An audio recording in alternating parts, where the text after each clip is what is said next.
Bonsoir à tous, bienvenue sur le plateau Equinox Soir, votre décryptage quotidien de l'actualité de lundi à vendredi 19h, 21h, 18h, 20h Greenwich Mean Time. Le maire PCRN de la commune des Écarts sera-t-il cet autre chef d'un exécutif municipal à tomber un an à peine après sa prise de fonction? Tout semble laisser entrevoir que l'on s'achemine allègrement vers ce scénario. En effet, dans un courrier daté du 16 mars 2021, au préfet destiné au préfet du département d'Union et Kélé, 13 conseillers municipaux de la commune des Écarts convoquent une session extraordinaire du conseil municipal relative au retrait de confiance à l'endroit du maire, vendredi 19 mars 2021 à 10h. Cette dernière actualité des maires dite de la décentralisation n'est pas pour occulter d'autres épisodes mettant aux prises des chefs d'exécutifs communaux et des représentants de l'État dans leurs différentes communes. Djombe Penja, Fumban et plus récemment encore Douala Premier. La trop grande présence du représentant de l'État a bien des égards limité la marge de manœuvre de certains élus locaux. Ces derniers s'appuyant sur la loi, à savoir le Code général des collectivités territoriales décentralisées, ont très souvent agi en ignorant de fait les contre-indications du représentant de l'État et ce, pour le seul bien des populations. Un an après leur entrée en fonction, les 360 exécutifs communaux que compte le Cameroun connaissent des fortunes diverses. Madame, Monsieur, tout à l'heure à 20h, c'est la grande édition d'information présentée par Cédric Nouffelé. Tout de suite après, ce sera le débrief du journal. Equinox Soir, deuxième partie.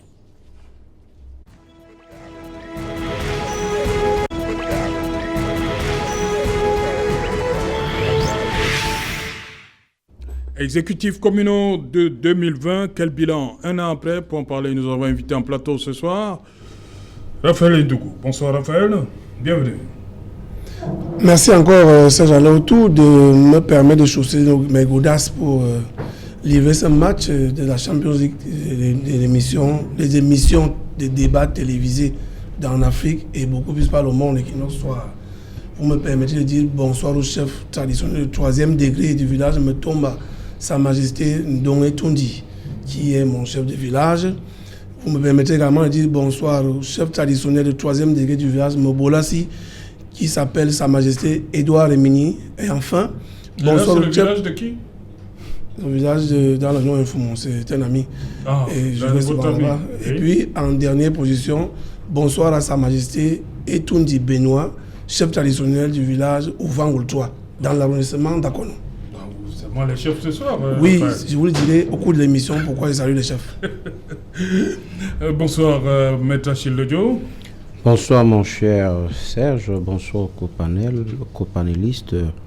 Bonsoir également à tous les milliers inconditionnels de cette tranche horaire de ce programme qui nous regardent actuellement. Salutations militantes à tous mes camarades SDF qui également nous écoutent et qui nous regardent actuellement. Ok. À côté de vous, Jonathan Batingene, bonsoir. Bonsoir Serge, bonsoir à tous les millions de téléspectateurs qui regardent l'émission à ce moment. Bonsoir à tous les habitants de la cité Sikam, de Lokbaba et du PK14, quartier où j'ai résidé aussi. Et bonsoir à tout le Cameroun. Vincent de Paul Yédé, bonsoir, bienvenue. Bonsoir Serge Alain, bonsoir à mes copanélistes et merci pour cette invitation. Voilà, Vincent de Paul Yédé, je rappelle, vous êtes conseiller municipal PCRN dans le 3e arrondissement de Douala. J'ai parlé PCRN, vous avez compris, j'ai introduit avec votre parti. Dites-nous, qu'est-ce qui se passe concrètement à Ezeka? Je voudrais tout simplement dire que je prends pour moi les arguments évoqués par un acteur politique qui insistait sur la qualité des conseillers municipaux. Oui. Parce que vous savez, il y a beaucoup de gens qui pensent que être conseiller municipal, c'est trouver un emploi. Être conseiller municipal, c'est désormais gagner décemment sa vie. Oui. Et tout Mais à qui cela, la faute? C'est pas vous qui les avez investis, Vincent de Paul? c'est pas seulement une histoire qui concerne notre parti, mais ça concerne tous les autres partis. Parce que vous verrez que partout où les maires sont en difficulté, Oui. c'est en partie à cause de ces gens qui se retrouvent, Qui se sont retrouvés là comme ça? oui, et qui sont désillusionnés par la réalité sur le terrain. Oui. Ceux qui se gargarisaient d'être des conseillers municipaux et qui avaient changé leur vie se rendent compte. Un an, que à peine, même pas un la an? réalité- Comment ça? Mais non, pour le cas qui nous concerne, Oui, oui, le et cas c'est qui a quoi? été évoqué, ils n'ont pas attendu un an. Dès le premier conseil, la fronde a commencé. Il y a des conseillers municipaux qui jusqu'alors n'ont jamais siégé, qui n'ont jamais pris part au C'est travail. quoi, la tête du conseil. maire ne leur plaisait pas, ne leur plaît pas? Ben non, c'est tout Ils simplement cherchent pas que... pourquoi? Non, c'est tout simplement que dans le cadre de cette ville, nous avons été obligés, pour constituer notre liste, de ratisser l'âge. C'est-à-dire Oui, que un panachage. au-delà des militants propres du PCN, nous sommes allés prendre tout ce qui peut nous permettre de remporter cette élection. Oui. Bon, sauf qu'il y en a qui sont venus avec des ambitions personnelles. Voilà, donc qui... Vous ne saviez pas ça? Vous ne saviez pas? Vous ne écoutez, connaissiez pas les c'est- individus avant? C'est la première expérience du PCN. Oui. Nous n'avons pas celle du SDF SDF.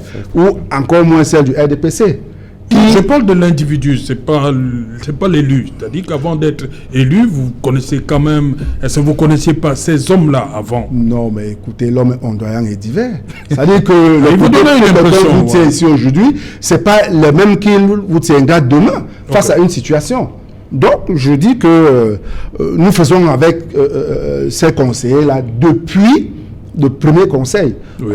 Et c'est la 4e tentative.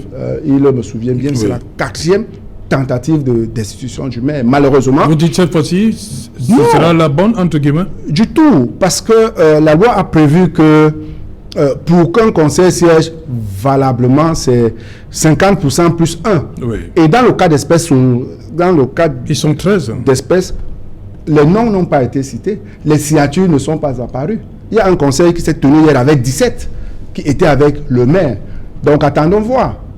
Mais pour ce qui nous concerne, nous sommes habitués à cette situation et nous disons que ça n'honore pas la démocratie et ça renforce plutôt le militantisme de nos membres qui ne se reconnaissent pas C'est dans... pas ici une vitalité de la démocratie, là, qu'on puisse Non, parce que en réalité... bousculer ce qui a été établi. Non, c'est-à-dire qu'on se serait attendu à ce qu'un certain Contrairement à ce qui se nombre fait. d'actions posées par Oui. le maire mettent les gens en désaccord. Mais on lance la fronde avec sa nomination. C'est-à-dire qu'il y a des gens qui n'ont pas digéré de ne Ils sont pas avoir pas- été maire. Oui. Vous savez, en politique, il faut savoir perdre et attendre son tour.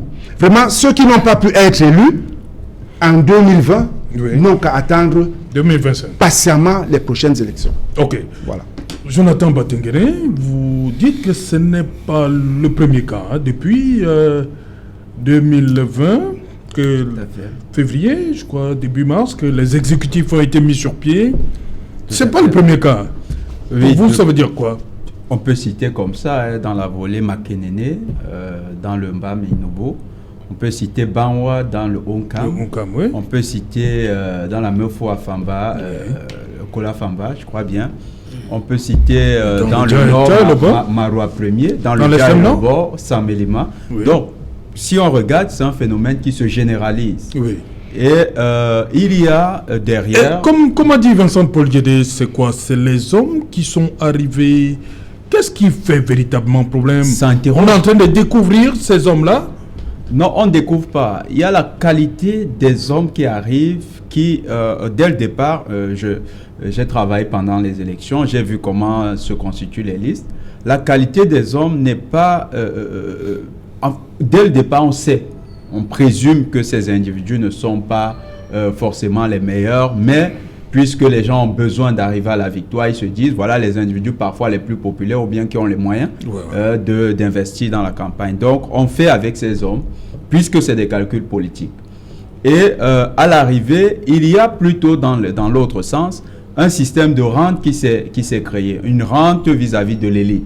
C'est-à-dire, si on prend le cas du PCRN actuel, on le met de côté, on reste avec les autres cas. Là, on est avec purement les militants du RDPC. Et là, il y a un système de rente élitiste qui s'est créé entre des individus qui veulent accéder à des fonctions d'élus du peuple et une élite qui se prévaut la capacité d'investir, donc à travers ce qu'on appelle les investitures. Au moment de l'investiture, l'élite propose de donner l'investiture à ceux qui leur prêtent allégeance. Et dès que vous leur avez prêté allégeance, c'est eux qui deviennent les véritables décisionnaires au niveau du choix du chef de l'exécutif. Dès qu'un individu parmi vous réussit par ses calculs personnels à accéder au poste de chef de l'exécutif, cette élite peut le démettre en utilisant donc les conseillers qui leur ont fait allégeance. C'est le mécanisme qui a été utilisé pratiquement à Marois 1er et puis dans les autres localités.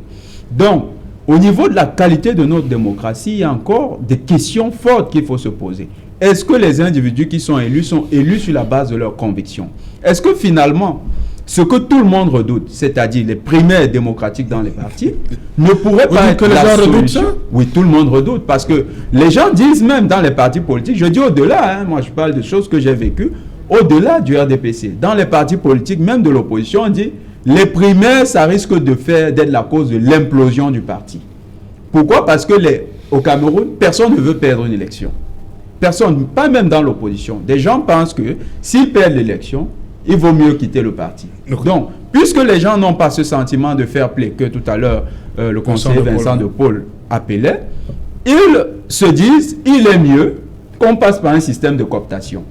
Et donc, le système de cooptation, malheureusement, voilà ce qu'il produit. Okay. Des individus sans conviction à la tête des exécutifs. Maître Achille Ledio, le SDF n'a pas ce problème au niveau de ses maires. Tous les maires qui ont été élus... je vais peut-être vous surprendre. Hein. Oui. C'est juste que le SDF, au-delà de ces années dans le landerneau politique camerounais, a su faire des choses. Oui. Le précédent orateur vous disait que c'est un phénomène qui tend à se généraliser, c'est vrai. Oui. Aucun parti politique au jour d'aujourd'hui n'échappe à cette donne. Au-delà de ce que le représentant du PCRR a dit et qui est vrai, il faut tout simplement aussi ajouter que les conseillers municipaux parfois sont désillusionnés. C'est-à-dire quand ils arrivent sur le terrain de la pratique, ils se rendent compte que ce n'est pas ça. Beaucoup sont ceux, surtout dans l'arrière-pays, qui pensent que le statut de conseiller municipal équivaut à un... Non, conseiller municipal d'abord équivaut à un salaire. Que non, quand on leur présente des indemnités, là, ça frise le mépris pour eux et ils se disent tout simplement comment le maire, lui, il est là, on est ensemble, nous sommes des camarades du parti, on fait la même réunion de la CE, entendez, c'est commission électorale.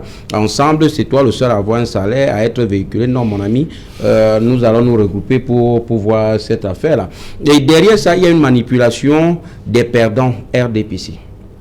Il faut le dire, parce que dans le littoral, nous avons eu un cas comme ça, mais nous l'avons géré avec Maïssa, personne n'a entendu, où des gars ont écrit au préfet pour demander effectivement l'éjection du maire SDF en place. L'honorable président régional Nietzsche a mis sur pied une équipe qui est descendue et a ramené les gars à la raison et nous leur avons dit effectivement ce que prévoyaient les textes, parce que voyez-vous, à la session de plein droit, le maire dans sa générosité est venu à Douala acheter les paires de chaussures, les vestes, les gars ont mis et après 3 mois après les gars n'ont rien. Les chaussures ne suffisaient plus? Non, les gars disent qu'ils n'ont rien perçu. Ils disent que non, alors si apparemment il y a quelque chose qui cloche là. Okay. Donc au-delà de ces éléments factuels tirés du terrain, il y a des éléments que je pourrais dire les éléments légaux. Oui. Le maire, en réalité, au Cameroun, est victime de ce qu'il ne bénéficie d'aucune protection textuelle en ce qui concerne la loi numéro 2019/024 du 24 décembre 2019 portant compte des collectivités territoriales décentralisées. Le maire ne bénéficie d'aucune protection. Vous n'avez qu'à lire les textes qui légifèrent le statut de maire et voir même comment est-ce qu'on peut suspendre un conseiller municipal. Vous comprenez que tout simplement le maire, effectivement, je veux dire, la décentralisation au Cameroun est conçue, elle est factice, elle est conçue pour laisser un maire à la merci des conseillers municipaux. Si vous permettez, je vais prendre quelques bouts textuels pour vous expliquer ça. Regardez, si on peut rapidement passer un coup d'œil évasif sur l'article 172 du texte que je venais de citer. Le maire peut réunir le conseil municipal en session extraordinaire chaque fois qu'il juge utile. C'est le maire qui juge de l'opportunité. Ça, c'est le premier paragraphe. Et la suite, 12 est plus dangereuse. Il est également tenu de la convocation quand une demande motivée. Qui apprécie la demande motivée? Et plus loin, on vous fait comprendre que même le représentant de l'État peut convoquer une session extraordinaire. Ça veut tout simplement dire que je prends des exemples que nous avons vécus pour le mien. Il suffit que les perdants du RDPC manipulent quelques conseillers municipaux qui sont, quelques conseillers municipaux, et puis avec le représentant de l'État, il convoque une session extraordinaire pour éjecter le maire. Et puis, permettez s'il vous plaît, mon cher. Rapidement. Oui, il y a aussi cet article, ce qui fait même le maire des ECA. C'est l'article 226. On vous fait comprendre que, je laisse l'alinéa premier, l'alinéa 2, ils peuvent également avoir été entendus, c'est-à-dire le maire et ses adjoints, être destitués par délibération du conseil municipal dans le cadre d'une session extraordinaire convoquée par qui? Par le représentant de l'État, le maire lui-même ou alors les 2 tiers des députés. Ce qui est très dangereux. Regardez maintenant les textes qui vous disent que il faut constater l'absence d'un conseil municipal 3 fois, à 3 reprises avant de pouvoir déclencher la procédure de constater qu'il est absent ou alors démissionnaire. Voilà. Donc, sur le plan légal, si vous permettez, au-delà de ces éléments factuels, sur le plan légal, le maire en lui-même ne bénéficie d'aucune garantie, d'aucune sécurité sur ce point-là. Voilà, on va terminer avec ces maires-là qui partent au bout de à peine 12 mois. Le RDPC aussi a, on va dire, perdu, entre guillemets, des maires qui ont été élus. Non, mais écoutez, c'est M. Batengele qui avait raison parce qu'il a cité un certain nombre de villes où cette actualité défait la chronique. Et il faut donc chercher à comprendre pourquoi on est arrivé là. Oui. Première chose, vous voyez des mairies où on a mixé des listes. C'est-à-dire que M. Yédé avait sa liste, M. Ndou avait la sienne, et puis on a des consensus. Ils sont mixés. Et en ce moment-là, est-ce que le programme de M. Yédé cadre avec celui de M. Ndougou? Il y a problème. Même si on vous met ensemble, là, vous appartenez dans un même parti, vous ne pouvez pas avoir les mêmes objectifs. Du coup, c'est la zizanie. Maintenant, il y a quelque chose qui est fondamental dans les partis politiques. Il y avait ce qu'on appelait à l'UPC à l'époque l'école des cadres. C'est-à-dire que dans un parti politique, on sait qui fait quoi. On sait qui œuvre dans tel ou tel domaine. Et force est souvent de constater que même au niveau local, dans les élections locales, on cherche toujours à faire parachuter les gens. Et résultat des courses, on se retrouve avec un conseiller municipal ou alors avec un maire qui dit « moi je veux être maire et c'est moi qui dicte la loi ». Par contre, on sait quand même que ce sont des conseillers. Si on va même à la base, qu'est-ce qu'un conseiller? C'est quelqu'un qui peut t'apporter un plus dans ce que tu sais déjà, ou bien dans ce que tu voudrais faire. D'où vient-il qu'on veut développer des localités? C'est pour ça que je saluais tout à l'heure les chefs traditionnels qui en souffrent. Pendant quand les éléphants se battent là-bas en haut, on attend les micro-projets en bas, ils ne le sauvent pas. Résultat des courses, on va tourner comme ça pendant 5 ans et on n'aura rien. Donc moi je crois qu'il faut dans les partis politiques d'abord commencer à former, que ce soit les militants de base ou les cadres des partis politiques, c'est-à-dire tous les partis politiques. Il y a ce problème. Maintenant après cela, il faut donc qu'on laisse quand même. Parce qu'à un moment donné, quand vous décidez d'être conseiller municipal, vous ne l'êtes pas pour vous-même. Vous êtes conseiller municipal pour vos populations que vous représentez à la mairie. Même si nous sommes en ville comme nous sommes là maintenant, est-ce que le conseiller municipal du quartier, je vais dire n'importe quoi, de Ndokoti, c'est ce qu'il doit faire? Je ne sais pas. Est-ce qu'on lui a dit, comme on va t'investir conseiller municipal là, voici ton rôle? Ça doit se passer au sein des partis politiques dans le cadre de la formation. Maintenant, il y a souvent ce problème où, dans la liste même, c'est la tête des listes qui paye des cautions aux conseillers municipaux. Vous voulez qu'à la fin, qu'ils disent quoi? Il va se quoi tout permis. Il faut laisser le futur conseiller municipal lui-même s'acquitter de ses droits de caution. Parce que ce qui ne pourrait pas. Non, mais monsieur le juge, vous pouvez avoir 50 000 pour payer, non? Je vous dis que la réalité du terrain ne peut pas, je vous le dis, dans une commune où il faut 65 conseillers, même 41 conseillers, je vous jure, vous ne pouvez pas trouver des hommes qui peuvent payer 50 000. Pourquoi? Parce qu'il faut respecter la composition sociologique, genre, sexe et tout le reste. Quand vous composez tout ça, il y a des gens qui vous disent que je n'ai rien. Pourquoi M. Yédé du PC dit qu'ils sont allés chercher d'autres gens ailleurs pour composer? Vous pensez parce qu'ils n'avaient pas des militants? D'accord, si tel est dans le cas, quand le parti politique fonctionne, il fonctionne également avec les cotisations. Ça veut donc dire qu'un militant doit pouvoir payer ses cotisations.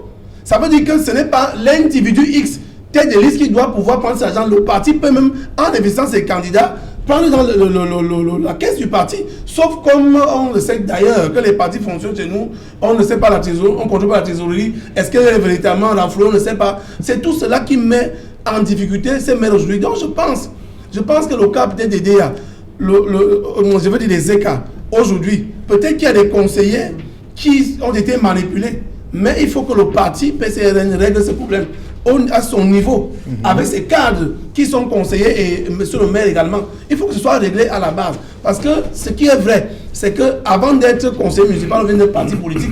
Je peux être d'accord avec Maître Lejo, mais sauf qu'on peut trouver des mécanismes pour que le futur conseiller de 2025 puisse avoir ses 50 000 et pouvoir constituer son dossier. Même s'il est... Bon, je sais que dans nos villages, ce n'est pas souvent évident, mais ce qui est sûr, dans les exécutifs de mon arrondissement comme ça, tous ceux qui sont là sont 25, chacun a pu payer sa caution. Mais je vous assure que comment on appelle ça, cette affaire où on dit consensus là, ça n'aide pas les communes.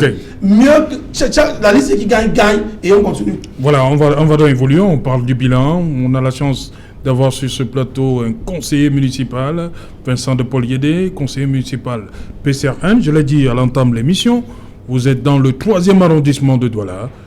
Vincent de Paul Yédé, je vous le dis, je passe par le carrefour Ndokoti tous les jours. On a, pour ceux qui ont vécu du temps du SDF, où le maire Diop Théophile Kouana était à la tête de cet exécutif communal, aujourd'hui c'est le RDPC, on a l'impression que rien n'a véritablement changé au niveau de ce carrefour, qui est la vitrine. Hein?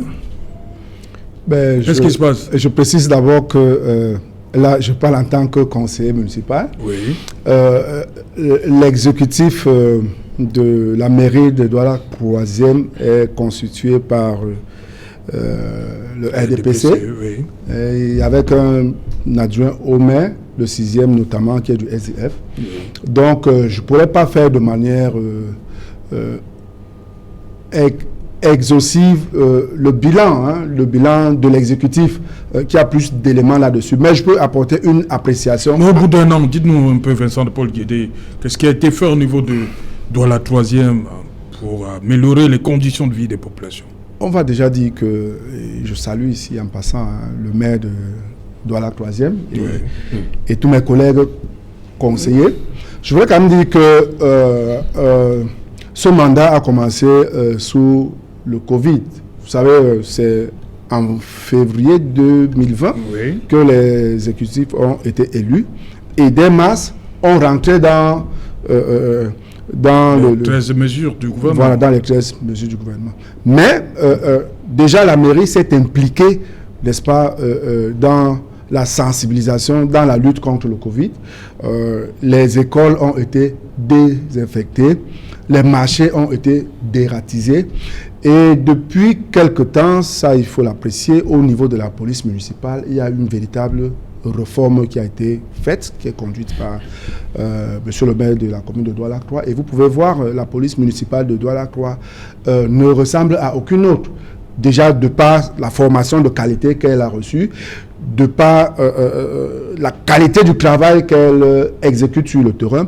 Il y a également les chaussées, les routes qui sont reprofilées au niveau de la commune de Douala-Croix, parce que la commune a pu, la mairie a pu mettre sur pied les engins qui ne fonctionnaient pas sous le SDF, mais qui fonctionnent aujourd'hui.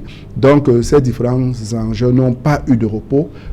Elles passent et repassent à travers toutes les routes de Douala. Et puis, il y a les casses qui ont été effectués. Il y a des espaces qui ont été libérés. Si vous venez à Niala, par exemple, au niveau du château de Niala, vous allez voir les casses qui sont là. Il y a la route qui est derrière le 14e, qui est en train d'être refaite.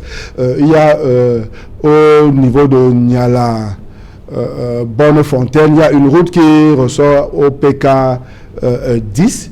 Il y a des casses là-dessus. Il y a des espaces qui ont été libérés. La mairie, par exemple... Vous cassez beaucoup à Douala-Troisième, hein? Ah oui, tout simplement parce que les gens se sont installés dans le désordre. Et puis, la mairie... L'exécutif précédent a laissé les gens s'installer, c'est ce que vous voulez dire? Mais non, les gens ne se sont pas installés là hier. Oui. C'est une habitude qui... Et vous avez dit, vous arrêtez tout ça? Non, puisque la mairie a les moyens de sa politique, notamment les différents engins qu'elle peut donc déployer sur le terrain pour faire les casses. Donc, ça a été fait. Il y a par exemple, lors du Chan, il y a une fan zone qui a été mise sur pied par la mairie. Et d'ailleurs, c'est une fan zone qui a fait parler d'elle au-delà de toutes les autres mairies. Donc, il y a plein de choses comme ça qui sont faites au niveau de... Il y a la CAN qui arrive en janvier 2022. Soyez la même chose? Soyez rassurés, ceci a juste été un coup d'essai. La mairie de Douala-Troisième va servir aux populations et aux visiteurs un espace qui leur permettra de mieux se sentir et de mieux prendre part à cette fête que le Cameroun organise. Voilà, Jonathan Batengene, on sait quand même que c'est difficile. Il a évoqué les conditions difficiles dans lesquelles les exécutifs communaux sont rentrés en scène, mais il y a quand même des localités où les choses ont véritablement bougé. Oui, je vais citer deux localités. Je vais prendre deux exemples. Mais avant, je voulais juste apporter un petit bémol. Je suis aussi à cheval en Douala-Troisième et Douala-Cinquième. Quand je vais au PK17 à l'université, là-bas où je vais quotidiennement pour travailler, la route n'est pas malheureusement reprofilée. Et la poussière, la quantité de poussière qui est là-bas, ça laisse quand même à s'interroger. Est-ce que c'est vraiment un maire ou bien des maires, des conseillers municipaux qui Ce n'est pas de la compétence, là, ce n'est pas de la compétence du maire de Douala-Troisième. Tout à fait. Mais le marché de 14, vous pouvez voir qu'il y a des casses qui ont été faites. Voilà, donc, le marché de 14 aussi, c'est un haut lieu de désordre urbain. Moi, je ne vois pas la mairie, je ne vois pas la police urbaine faire son travail là-bas. Peut-être que la police municipale, je ne la vois pas faire son travail. C'est une zone vraiment insalubre encore, il faut le dire. Et puis, il y a trop d'insécurité à Douala-Troisième, il faut aussi le dire. Je crois que ça fait partie des responsabilités du maire. Rien que si je prends le périmètre urbain, Logbaba, quand vous êtes dans cette zone, à des heures, là-bas, on agresse. On arrache les sacs, on agresse tellement dans cette zone que c'est devenu très insécure d'y résider. Et puis, si on prend ce périmètre urbain également, vous allez voir qu'il n'y a pas les rues pavées. Or, c'est le centre urbain de Douala-Troisième. Comment se fait-il que dans le centre de la commune, il n'y a pas de rue pavée? C'est un peu... Bon, mais c'était juste pour apporter un bémol. C'est vrai que Douala-Cinquième aussi, on a l'impression que PK14, c'est la zone oubliée de Douala-Cinquième. Parce qu'on parle là de Douala-Troisième, je voudrais vous informer que... Non, il y a une formation qui a été faite pour ce qui est de la fabrication des pavés. Et que prochainement, vous verrez les routes de Douala-Croix pavées. Okay. C'est tout notre vœu. C'était le programme de Carlos Ngoualem.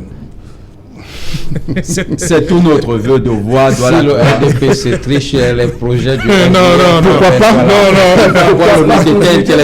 C'est l'intérêt de la population qui compte. C'est le bien-être de la population qui compte. Le reste, Carlos Golem avait promis dans son programme. Voilà, mettre les pommes dans tout, Douala 5e. Mais il y a ce qui marche. Il y a ce qui marche. Je vais prendre un exemple. Je vais d'abord prendre un exemple très court. Quand vous allez, par exemple, je vois une mairie rurale que je suis beaucoup dans les réseaux sociaux, la mairie de Massock-Son-Lolo, vous connaissez la mairie, M. Edé. Eh bien, cette mairie, malgré les rustres moyens, essaye de se battre pour reprofiler les routes. Ils ont remis quelques routes en état. Ils ont réalisé des ponts. D'ailleurs, ayant discuté avec le maire de cette localité, il m'a dit, les ponts ne nous coûtent que 300 000. Ça veut dire que s'ils avaient même un partenaire privé, c'est-à-dire une ONG, ils pourraient refaire plusieurs ponts dans cette localité. Vous avez également en Konsamba 1er une commune qui fonctionne très bien avec le maire El Hadjoumarou, qui est en train de travailler. Par exemple, il a refait 2 écoles de groupe 2, groupe 3, école publique. Il a refait toute une école cycle primaire à la Cité Verte. Il a refait plusieurs routes. Quand vous regardé Sébec, Sanguinès, pratiquement, il a refait beaucoup de routes là-bas. Il a remis beaucoup de centres de santé en l'état. Et actuellement, on est en train de voir que si en un an, un maire a pu réaliser de telles choses, ça veut dire que dans les 4 prochaines années, il pourra faire mieux. Donc, mais malheureusement... Est-ce que les compétences ont été transférées? Les maires. Un maire comme El Hadjoumarou que vous venez de citer, comment il fait, lui? Un maire comme ça, on se demande bien comment il réussit ça. Parce que la péréquation des ressources n'est pas effective. Oui. C'est-à-dire les 15% que doivent recueillir ces mairies. Moi, je prends les 2 exemples. Si vous prenez Konsamba 1er ou bien vous prenez Massock-Son-Lolo, si les 15% sont redistribués à ces deux... Il peut faire mieux. Il peut faire mieux. Mais ils font face, tous ces maires, à une réticence de la part, et même à une opacité de la part de l'autorité centrale, qui de plus en plus les empêche de produire du travail que les populations qui les ont élus constatent que ces gens ont des préoccupations réellement à la base. Maintenant, il y a également la question des ressources, celle des ressources que la mairie peut créer. Par exemple, avec les revenus sur l'exploitation des ressources. Lorsque vous voyez des communes rurales, la majorité de communes rurales, comme à Yabassi, comme à Yingui, comme à Massock-Son-Lolo, dans toutes ces localités, c'est les ressources naturelles qui sont exploitées qui peuvent permettre à ces communes de vraiment trouver leur train et leur décollage. Or, actuellement, ces ressources, il n'y a pas de texte d'application qui leur permettent de les taxer et d'avoir des revenus. Donc, du coup, on a des maires en zone rurale et même en zone urbaine qui sont assis sur des mines d'or, mais parce que les textes ne leur permettent pas d'agir, ils sont presque inactifs. Voilà la situation face à laquelle sont confrontés. Et vous l'avez dit vous-même, certains réussissent quand même à... Tout à fait. Il faut saluer. Il y a le maire de Konsamba, pas seulement. Hein. Il y a même le maire de Berthoua qui fait un énorme travail. Il y a beaucoup de maires. Même, je vois le maire de la ville qui se bat à faire, le maire de la ville de Douala, bien sûr, qui se bat à faire beaucoup de choses. Voilà, pour vous, Douala en train de changer avec le maire Mbazadine? Il y a quand même une constance. C'est que chaque fois qu'il repère, que j'ai remarqué que chaque fois qu'il repère un nid de poule, on essaye de combler le nid de poule. Sauf que, je le dis encore, c'est comme si la ville de Douala s'arrête à PK10. Parce qu'à partir de PK12, PK11, PK11, PK12, PK13... Vous êtes le porte-parole de... Mais cette localité, je vois ce qui se passe. Ceux qui vont, les étudiants qui vont faire leurs études à PK17, ils sont morts de poussière. Un jour, je sortais du campus pour prendre un transport pour revenir à PK14. Mais la quantité de poussière que j'ai aspirée, c'est ahurissant. Ce n'est pas des conditions optimales pour les étudiants, ni même pour le personnel enseignant. Donc, cette zone-là, je pense que le maire de la ville devrait prendre des mesures immédiates pour qu'on n'ait plus autant de poussière dans cette zone-là. Et que les nids de poules qu'il y a là-bas, que ce soit comme... Parce que le marché de PK14, vraiment, c'est une zone d'incivisme, de haut incivisme même dans la ville. Nous voyons, ça bouge un peu au niveau de Douala 5e, avec les terre-pleins qui prennent des couleurs rouges et blancs. Voilà. Maître Achille Lodjo, vous êtes Douala 2e. Pour vous, ça bouge de ce côté-là? Ben, il faut dire que je partage mon quotidien entre Douala 2e et Douala 3e, Oui. du côté de PK 14-15. Et je vais d'abord commencer par Douala 3e, où j'ai aussi ma famille, où je passe la plupart même de mon temps. Je vais tout simplement dire qu'à Douala 3e, au jour d'aujourd'hui, ou alors à 1 an de leur prise de fonction, le maire de Douala 3e peut à bon escient être qualifié ou taxé d'un maire casseur. Ah oui.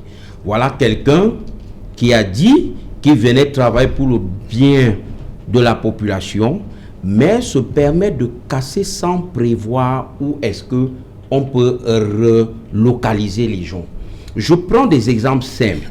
Le marché PK14, je vous dis, c'est la brutalité, c'est des casses avec une violence ahurissante, mais seulement au jour d'aujourd'hui, faites un tour là-bas le matin, vous allez voir les agents de la commune de Douala 3e en train de vendre les tickets, mais les marchandises sont à même le sol. La même chose que j'ai vue aujourd'hui quand je sortais de la prison centrale de Newbell pour rendre visite à un client, quand j'ai pris l'embranchement pour sortir au niveau du lycée, mais c'était ahurissant. Et c'est Newbell. Je me suis demandé comment est-ce que cet exécutif que je qualifie de jouissif permet à damer le pion au SDF dans cette zone. Mais ça ne peut être que le résultat de l'achat des consciences. Voyez-vous, c'est lamentable, inadmissible à la limite. Vous prenez les francs du contribuable juste pour le fonctionnement, mais soyons sérieux. Les marchandises sont étalées au sol dans une boue qui ne dit pas son nom, ici au marché de la gare. C'est inadmissible, Madame le maire. Je vous interpelle parce que depuis que vous avez été élu selon Elecam, pas selon les populations de Douala 2e, vous n'avez pas fait un seul tour dans ces marchés. C'est pour voir la condition, les conditions dans lesquelles les populations, les commerçants de Douala 2e exercent au quotidien. C'est lamentable. Je vous interpelle donc, Madame le maire, de prendre toutes les dispositions qui sont à votre pouvoir pour que les étagères soient mises à la disposition de ces commerçants qui vaquent à leurs occupations pour chercher le pain quotidien. Cela étant dit, je vais ici apprécier un maire, le maire de Mombo, M. Koundé Janvier, que je salue en passant. Je vais laisser les turéféraires du RDPC descendre dans la zone, eux-mêmes faire le constat. Voilà quelqu'un qui a moins d'1 an, avec des partenariats, a électrifié presque les 90% des villages de Mombo. Et avec le concours de certains conseillers que nous sommes, a réussi pour la première fois de l'histoire à faire payer la SABC des indemnités, les redevances d'occupation et tout le reste. Ça a été un combat, mais comme on le dit souvent, vaut mieux un mauvais arrangement qu'un bon procès. Nous avons trouvé une solution qui arrangeait les deux parties. La caisse ou alors les caisses de la mairie ont pu avoir quelque chose pour permettre de payer, ce ne reste, les indemnités de cession de plein droit. Parce que voilà un maire de l'opposition qui véritablement vit la dictée de la tutelle, il a fallu qu'on bataille comme ça là, pour que la mairie puisse payer les indemnités qui auraient dû l'être depuis belle lurette. Donc, sur ce, parlant du maire de la ville, je vais dire que voilà quelqu'un, je pense, ne comprend pas véritablement son rôle. Le maire de la ville, véritablement, je l'ai dit sur d'autres plateaux, doit revoir sa stratégie sur tous ceux qui l'entourent. Vous ne pouvez pas remettre, monsieur le maire, les travaux de curage des carnivaux aux sociétés qui curent, remettent à côté et reviennent porter une semaine après. Ça veut tout simplement dire que dès que vous avez remis, ça doit rentrer encore à l'intérieur. J'ai fait ce constat sur le tronçon du pont ancien abattoir jusqu'à l'entrée kilomètre 5, nouvelle route kilomètre 5. Je fais le même constat au niveau du carrefour Agip, où on a curé, mais on a pratiquement laissé là-bas. Ça, c'est la saison pluvieuse passée, parce qu'on est en train d'entrer dans la nouvelle saison pluvieuse. Donc, cela me permet aussi d'attirer son attention sur les nids de poules. Nous avons parlé du cas du rond-poulain. Aujourd'hui, vous avez pris les cornes par les taureaux. Je vous en félicite. Mais comprenez, comme a dit M. Jonathan, Douala ne se limite pas seulement ici au centre-ville. Descendez au niveau de PK15, PK16, PK17 où il y a l'université. Vous comprendrez que chaque jour qu'un étudiant marche à pied de PK17 pour le marché de PK14, puisque c'est là où gare le bus, la quantité de poussière absorbée est inimaginable. Actuellement, en saison pluvieuse, ce doit encore être la catastrophe. Ok, vous permettez donc, oui, Raphaël Ndougou, pour vous, un premier jet. Quel bilan en tant que citoyen? Puisque je vis ici, à Douala, je suis aussi gêné quand même de suivre Maître quand il parle du maire de Douala 3e. Parce que autrefois, avant qu'il n'arrive là, vous connaissez le marché d'Opassi, qui est construit, c'est vrai que ce n'est pas encore achevé. Mais quand vous voyez les femmes, nos mamans qui vendent en route et le nombre d'accidents qu'on a connus là-bas, à un moment donné, si nous voulons manger les omelettes, acceptons qu'on casse les œufs. Ce que ce monsieur a fait au niveau de Niala, quand vous passez à l'époque, vous quittez l'agence de voyage, vous faites peut-être 3 heures de temps pour essayer de bifurquer arriver sur appel au château de Niala. C'était tellement embouteillé au point où on est plutôt d'accord avec le appel des rails là. Vous voyez que vous pouvez bifurquer là, maintenant vous sortez appel au marché. Et même dans ce marché qui se trouve au niveau du château Niala, les gens vendent à même le sol. Donc à un moment donné, si nous voulons des villes modernes, n'acceptons pas qu'on se retrouve avec des mamans qui vendent en route par le fait que peut-être on peut protéger les populations. Il faut absolument les enlever parce que M. Achille doit circuler avec son véhicule. Merci. On va continuer. C'est intéressant. Bonsoir Cédric, au menu ce soir. Bonsoir Serge Alain, bonsoir aux invités. Ce soir, nous parlerons du discours du président de la République lors de la journée de la CEMAC, discours qu'il a fait lire par le président du Conseil économique et social. Dans ce discours, le président de la République estime qu'il y a un retour progressif à la paix dans le nord-ouest et le sud-ouest, là où des réponses appropriées ont été apportées, ce qui n'est pas l'avis de la France, qui s'est également exprimé à travers son ministre des Affaires étrangères le 4 mars 2021, insistant sur l'organisation d'un dialogue inclusif, y compris avec l'opposition. Nous parlerons de ses positions tranchées sur la résolution de la crise anglophone dans le journal de 20h. Le président de la République aussi est favorable à la vaccination contre la Covid-19. Il a fait savoir dans ce fameux discours, au moment où il y a une suspension de cette campagne de vaccination avec l'utilisation du vaccin AstraZeneca dans plusieurs pays européens. En Afrique, la campagne de vaccination continue. Nous ferons le point dans le journal de 20h. Et parlant de la présidentielle au Congo-Brazzaville, l'état de droit, la libération des prisonniers politiques sont des sujets qui préoccupent les populations au moment où des hommes ont voté par anticipation ce jour. Nous en parlerons dans quelques instants. C'est Alain. Voilà, dans un instant, dans le 20h de Cédric Nouffelé. Quant à moi, je vous retrouve après pour Equinox Soir. Deuxième partie, ce sera le temps du débrief.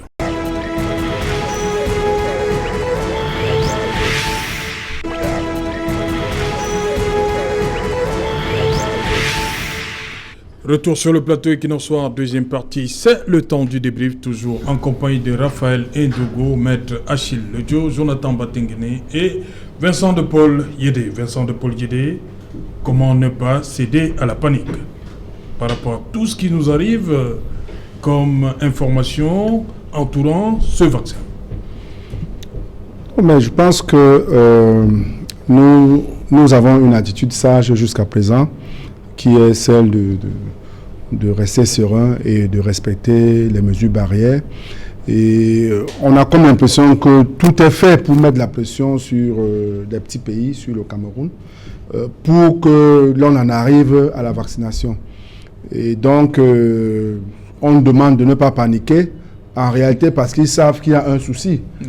Bon, Dieu merci, ça a commencé chez eux-mêmes là-bas, oui, où ils ont en quelque temps constaté que les vaccins qu'ils leur administraient là-bas ont des effets secondaires. Et c'est d'ailleurs ce qu'on craignait, parce que un vaccin qui arrive juste après quelques mois et qui n'a pas eu le temps vous avez un problème avec c'est-à-dire qu'on parle de 9 mois, hein, on a mis sur pied les premiers vaccins après 9 mois. Moi, j'aurais bien aimé qu'on soit en train de spéculer sur le produit de Monseigneur Cléda, qui a soigné les Camerounais, qui à un moment donné cherchait preneur. Qu'est-ce qu'on en fait? Est-ce qu'on peut le prendre à titre préventif? Je crois que oui. Est-ce qu'on peut le prendre à titre curatif? Oui. Alors, mais qu'est-ce qu'on fait? D'où vient-il qu'on doive absolument parler de vaccin? Mais je crois que nous sommes là dans un champ diplomatique assez délicat. Et ça me rappelle bien cette posture du chef de l'État qui était d'accord pour signer le traité de Rome sur la CPI, mais qui ne l'a jamais signé. Donc je crois bien que le fait qu'ils disent que la vaccination c'est une bonne chose et qu'ils ne se prononcent pas sur la nature du vaccin à administrer aux Camerounais, il ne vous a pas échappé qu'il y avait une séance de travail aujourd'hui avec le ministre de la Santé pour essayer de voir les différents contours. Il est bien possible que l'on en arrive à émettre encore des réserves qui vont nous permettre d'être un peu plus prudents. Voilà. Donc je crois que c'est tout à fait normal que nous ne paniquions pas, mais dans l'autre sens plutôt. C'est-à-dire dans le sens où on serait obligé de se ruer vers un vaccin alors qu'il y a des solutions endogènes. Voilà. Jonathan Batenguene, est-ce que vous comprenez ce discours? On constate partout, beaucoup de pays sont en train de suspendre ce vaccin sur leur territoire, mais l'OMS, quand tu dis non, ce n'est pas la panique. La semaine dernière, comment comprendre ce discours? Semaine dernière déjà, Serge Allon parlait de l'imminence du vaccin, de son importance. Et j'avais émis certaines réserves quant au vaccin. C'est bien d'y penser, c'est bien d'avoir la science moderne qui se penche sur le problème avec une solution. Mais il faut noter que depuis un temps, on a découvert que le Big Pharma, qui est le grand lobby des grandes firmes pharmaceutiques dans le monde, contrôle cette industrie et essaie d'avoir le monopole du discours sur le vivant. Et ce discours n'est pas malheureusement un discours sain. C'est un discours qui est fortement ancré sur des logiques capitalistes, c'est-à-dire la rente, le bénéfice, et pas forcément sur l'efficacité clinique des solutions qui sont proposées. On a connu dans les années 60, je parle là des États-Unis, un cas similaire. Les soldats américains qui allaient au Vietnam mouraient de paludisme. Qu'est-ce qui a été trouvé comme solution à court terme? C'était la chloroquine. Mais qu'est-ce que ça a donné par la suite? La chloroquine, le Bactrim, des associations qui ont donné par la suite l'insuffisance rénale, le cancer. Plusieurs combattants américains sont retrouvés plus tard à souffrir de ces pathologies-là. Est-ce que aujourd'hui, les vaccins qui sont mis à la disposition de l'humain donnent les garanties que dans 10, 20 ans, un certain type de pathologies ne vont pas être plus récurrents du fait de l'affaiblissement des cellules humaines par un certain type d'agents qui ont été injectés? Il n'y a aucune garantie à ce niveau. Les scientifiques, pour la plupart, actuellement, sont en train d'émettre des conjectures en maximisant la question de l'efficacité quant à la COVID. Mais dans le long terme, est-ce que ça va créer des problèmes de santé? Personne n'est sûr. Donc, comme disait tout à l'heure Vincent Lepole, et c'est bien parce que c'est un homme politique, il faut un discours assez prudent, comme celui qui a été tenu par le chef de l'État camerounais, mais il faut un discours qui soit aussi un discours qui permette de rassurer. Le président encourage les Camerounais à se vacciner. Il ne propose pas un vaccin, mais voilà. Il dit que ça pourrait être une solution, ça doit être une solution.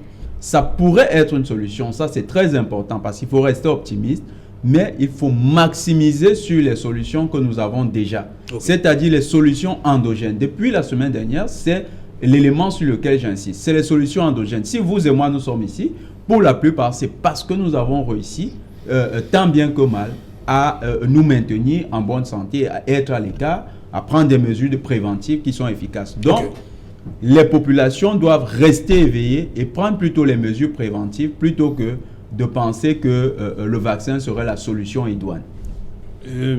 Raphaël Edougou, justement, on constate tous les jours, il y a un pays en Europe, peut-être en Amérique aussi, qui suspend ce vaccin-là, mais l'OMS reste optimiste. Vous savez que cette affaire d'OMS-là, c'est la deuxième fois? Ces gens-là... Pourquoi? Ils avaient prédit quoi, la première vague? Ils ont leurs machines pour fabriquer des virus. Ils ont également des machines pour fabriquer des médicaments. Mais nous avons nos arbres et nos herbes ici en Afrique qui nous ont rendus jusqu'à cet âge-ci. Nous ne devons pas les négliger. Pour la simple raison que j'ai toujours pensé que le vaccin qui va arriver en Afrique peut ne pas cadrer avec les cellules des Africains, si vous voulez, avec les anticorps des Africains. Ce vaccin peut même venir détruire nos anticorps. Quand j'étais dernièrement là, avec ma mère là-bas, avant Goulchoua, bien évidemment, je suis revenu là-bas avec des écorces. Les écorces que j'ai fait bouillir cet après-midi avant d'arriver ici. Où je les ai consommées et d'autres, j'ai fait ce qu'on appelle le sauna traditionnel. Si vous voulez, je peux vous amener à la maison, vous allez faire ça. Ce n'est pas pour demander à tout le monde de faire comme moi, mais c'est moi qui le fais tout simplement parce que j'ai grandi avec ça. Je me dis, si quelque chose doit passer par mes narines, je connais... Est-ce qu'on parlait Covid à l'époque?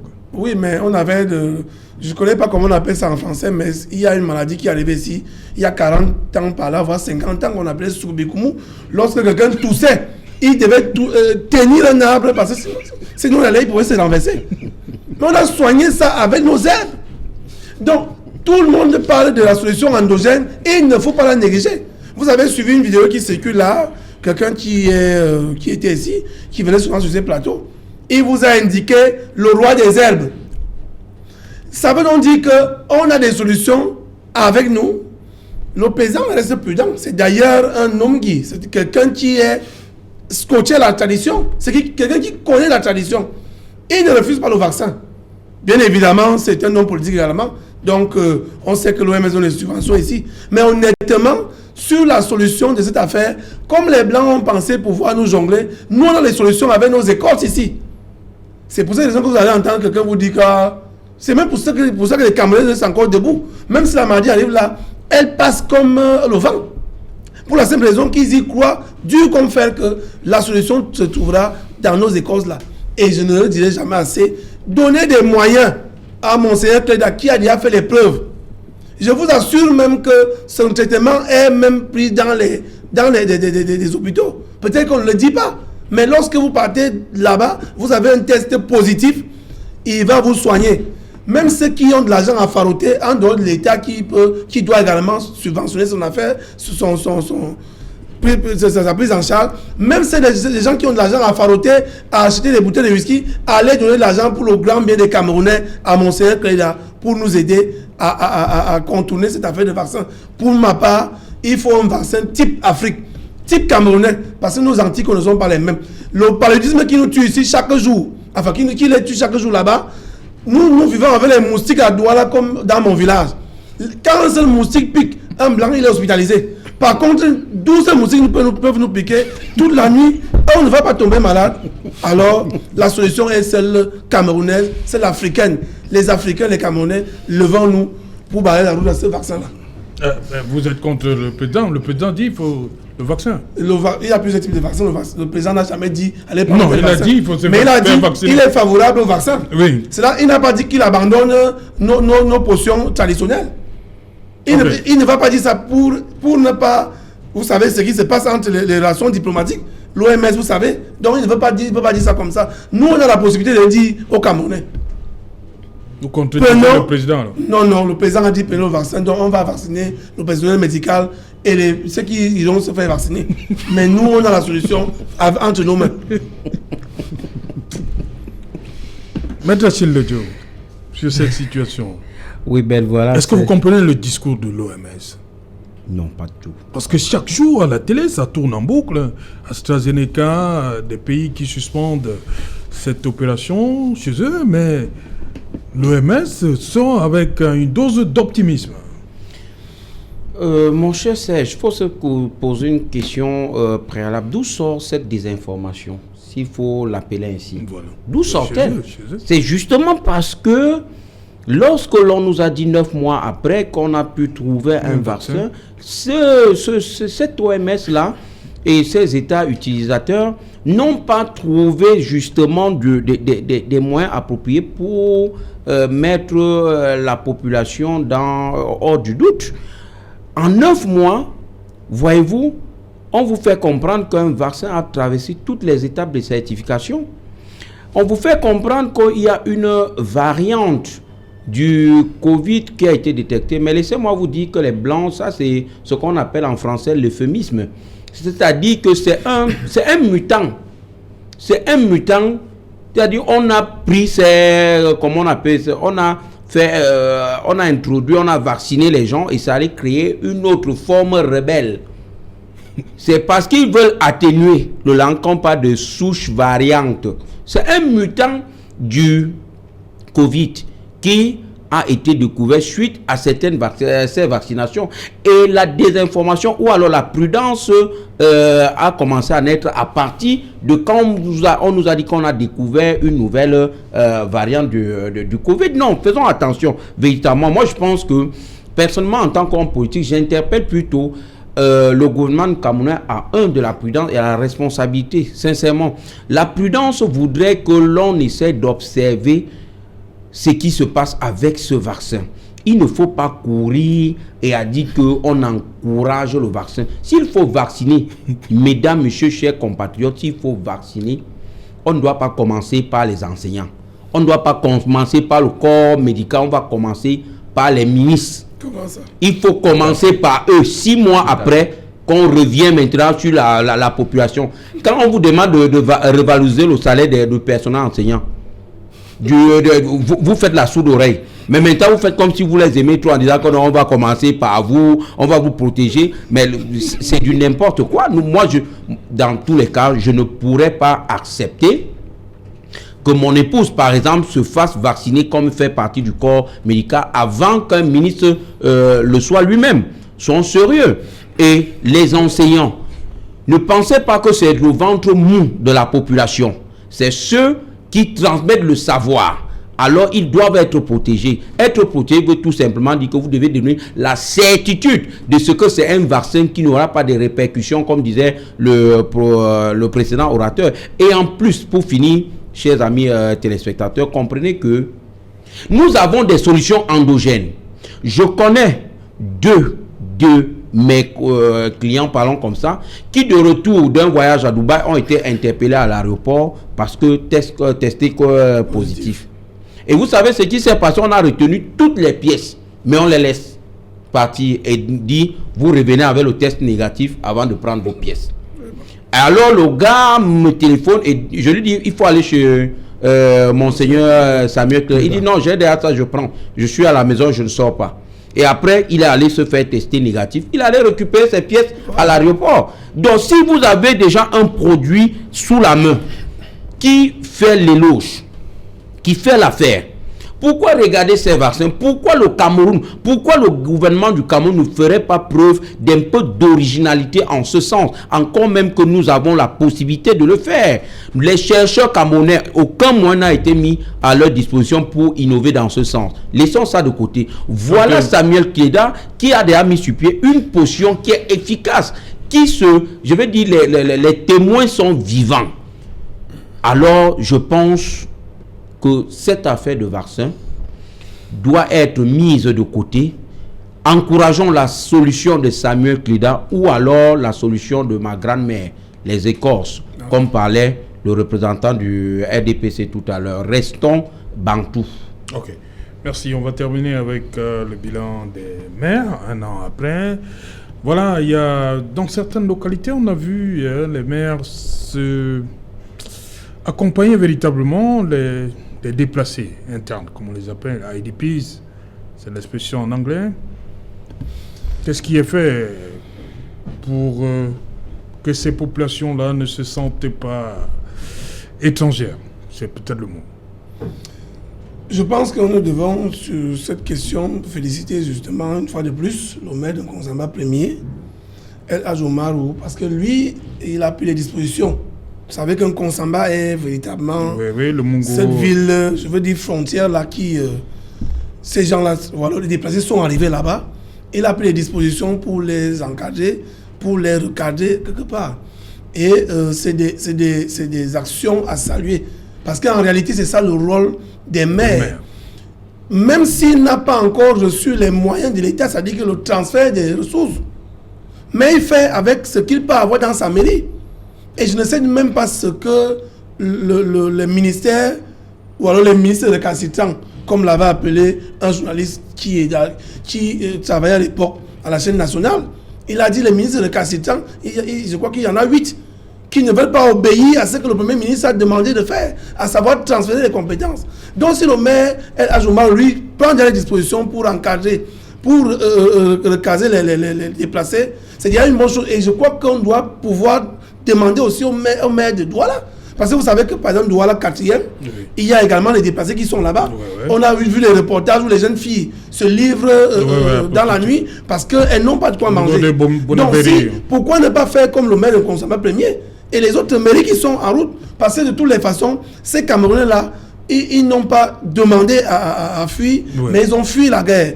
Donc le problème de ces mairies aujourd'hui, c'est qu'il faille qu'on envoie de l'argent, qu'on transfère des compétences, qu'on transfère des ressources financières aux mairies. Et en ce moment, donc, l'État viendra contrôler justement si le travail est bien fait. Comment comprendre? J'ai suivi tout à l'heure, M. Betangé parlait d'un pont à 300 000.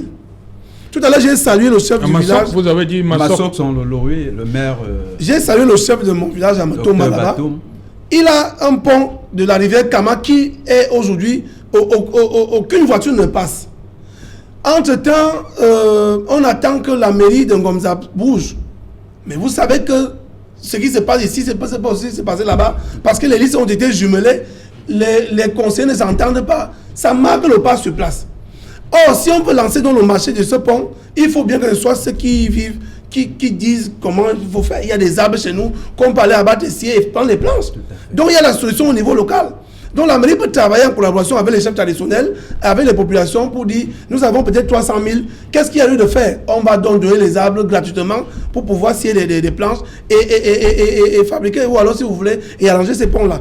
Donc, ce qui se passe, c'est quoi? C'est que pendant que vous discutez là-bas dans les mairies, je m'adresse aux conseillers municipaux et à leurs maires, ce sont les populations qui souffrent. Même si on a pris 5-10 dans chaque liste, essayez de travailler pour les populations, et vous allez résoudre le problème là après. C'est pour cette raison que j'évoque souvent le ministre Kolok, de regretter mémoire. Lorsqu'on se noie, on peut s'accrocher sur un serpent et le serpent va vous amener à la rive. Quand vous êtes à la rive en ce moment, si vous voulez vous tuer le serpent, si le serpent il vous mord. Mais vous avez déjà quand même, vous êtes déjà sortis tous les deux de danger. Comment comprendre que vous êtes au service du peuple? On vous a mis ensemble dans une exécutive communale. Vous passez le temps à bagarrer pendant 5 ans. En même temps, les populations souffrent, les populations qui sont allées voter pour vous. Il faut quand même que cela cesse. Ici, je n'ai pas aucun parti politique, tous les partis politiques confondus. Il faut sortir les populations du sous-développement. Je crois que c'est donc le cas de ce maire. Et je veux donc finir pour dire que le maire de la ville de Douala, j'ai vu ce monsieur-là descendre sur le terrain parler aux populations. Par exemple, au niveau d'Aqua, là où il y a les Chinois, j'ai vu les caméras derrière lui, où il a demandé aux gens, vous ne pouvez pas vendre sur le trottoir, les piétons vont marcher où? Ils ont demandé à eux, mais nous on va aller vendre où? Pour le moment là, quittez d'abord, on trouvera les solutions. C'est pour dire que ceux qui construisent sur les servitudes, ils savent très bien que c'est interdit. Ceux qui vendent sur la... Qui leur donne le permis de bâtir? Il n'y a pas de permis de bâtir là-bas, maître. S'il y a même permis de bâtir, il faut absolument annuler ça. Ceux qui vendent sur la chaussée, vous ne pouvez pas garder votre voiture tranquillement dans un marché ici. Le marché que vous avez cité au niveau de Neubel ou alors au marché de la gare. Vous ne pouvez pas passer là-bas. La chaussée est occupée. Il faut absolument casser les œufs pour pouvoir manger les omelettes. Voilà, justement, Covid-19, résurgence. Au niveau de la 3e, Et vous allez nous dire qu'est-ce qui est fait concrètement par les exécutifs communaux, les différents, depuis un an. Oh, mais depuis un an, comme je l'ai dit tantôt, au niveau de Douala-Croix, il y a eu ces différentes descentes. L'exécutif a fait appel à tous les conseillers municipaux qui ont intégré des groupes de sensibilisation. Il y a eu des descentes au niveau des quartiers, au niveau des chaufferies, au niveau des marchés pour sensibiliser les populations. Comme je le disais, au niveau des écoles qui ont été désinfectées. Bon, il y a également les marchés. Donc, jusqu'à présent, quand même, il y a les points d'eau, il y a les points de lavage de mains qui ont été faits. Donc, c'est essentiellement ce qui est en train de reprendre là. Donc, la sensibilisation sur le terrain et à tous les endroits. Ben, je voulais quand même, je ne partirai pas d'ici sans emboîter le pas à M. Ndougou qui parlait là tout à l'heure des conseillers municipaux qui passent le temps à lutter pour leurs propres intérêts au détriment des intérêts des populations. Si quelqu'un arrive à Ezeka aujourd'hui, il verra très bien que c'est une autre ville. L'entrée principale de la ville a été totalement rénovée. Tous les bâtiments ont été rénovés. L'eau et tout. Mais pourquoi le débarquer alors? Justement, c'est ce que nous disons. C'est ce qu'il disait tantôt, que les conseillers municipaux doivent savoir qu'ils sont là pour les intérêts des populations et pas pour leurs intérêts personnels. On comprendrait que l'on s'offusque de ce qu'un exécutif ne travaille pas au profit des populations. Oui. Mais comment vous pouvez expliquer que pendant que quelqu'un travaille pour les populations, pendant que les populations sont satisfaites. Mais les conseillers municipaux, ils voient autre chose. Certains justement, voient leurs propres intérêts. C'est pour ça que je disais tantôt que les gens doivent savoir perdre et attendre leur tour. Ok, maintenant c'est mieux dit. Voilà. On a compris. Merci. Oui, Jonathan Batingré. Oui, mais Douala 3e, je le répéterai toujours, Douala 3e est devenu un lieu, bien une commune où l'insécurité sévit. Je prends rien que le cas de Logbaba. À l'heure où nous parlons là, il y a des rues là-bas qui sont déjà désertées. Pourquoi? Parce que les populations ont peur de se faire agresser. C'est inconcevable. Je parle encore, c'est le centre urbain de Douala 3e. C'est inconcevable dans un centre urbain. Il y a un commissariat central, il y a 2 commissariats d'arrondissement, le 14e et le 11e. Il y a une gendarmerie, la brigade terre de Logbaba, qui normalement sont là pour lutter contre l'insécurité, avec bien sûr la coordination de monsieur le maire. Donc, on aurait quand même, avec ces signaux rouges, vu le maire se mobiliser pour dire, voilà, j'assainis cet espace. Par contre, c'est comme un laisser-aller. Les criminels deviennent les rois. Vous allez dans certains secteurs là-bas, c'est les criminels qui font la loi et les populations sont apeurées. Et moi, j'y vais de temps en temps. J'ai constaté que... Vous traversez ces rues-là? Je vais à Logbaba, oui, j'y vais de temps en temps. Et puis, je constate que les criminels... La nuit ou le jour? J'y vais en journée et je rentre très vite. Parce qu'à 19h, il faut déjà être rentré. Si vous rentrez à 21h, il n'y a pas de chance que vous soyez chez vous parce que les criminels ont fait de là-bas leur lit. Donc, c'est un élément que monsieur le maire doit prendre très à cœur. Le maire habite très, très proche d'une rue qui est très connue pour son insécurité, mais aussi pour les plaisirs qu'elle offre. C'est la rue Elf Axelo. C'est étonnant de voir que malgré que le maire soit voisin de cette localité, ou bien de ce coin, les activités que je viens de citer prospèrent encore là-bas, que ce soit l'insécurité ou bien la prostitution. Monsieur le maire devrait bien revoir. Est-ce que c'est ça l'image que Douala 3e devrait renvoyer? Parce qu'aujourd'hui, le plus grand centre de prostitution de Douala, c'est à Douala 3e, vous avez parlé des déplacés internes. Et cette localité, Douala 3e, mérite encore un grand travail de la part de monsieur le maire. Il faut qu'il se penche sur les questions. Par exemple, il y a un collège qui vient de connaître un problème. Je crois que le collège, ça doit être Susanna, c'est un nom de femme. Là. C'est toujours dans la localité, un quartier très proche de là où le maire réside. Et ce collège, qui normalement devrait être suivi par le conseil municipal, se retrouve là comme ça, à ne pas payer les enseignants. C'est quand même des situations aberrantes. Monsieur le maire a été élu pour que dans sa localité, les écoles puissent fonctionner normalement. Donc, ces situations-là... Le secondaire, c'est pas lui, c'est le président du conseil. Tout à fait, mais il faut que monsieur le maire... Les maternelles et le primaire. Il y a beaucoup d'écoles à Douala 3e comme ça qui sont les maternelles. Vous avez pris le cas d'un collège. Vous dites donc juste que... Là, monsieur le maire aurait pu s'intéresser aux conditions des enseignants dans sa localité. Ok.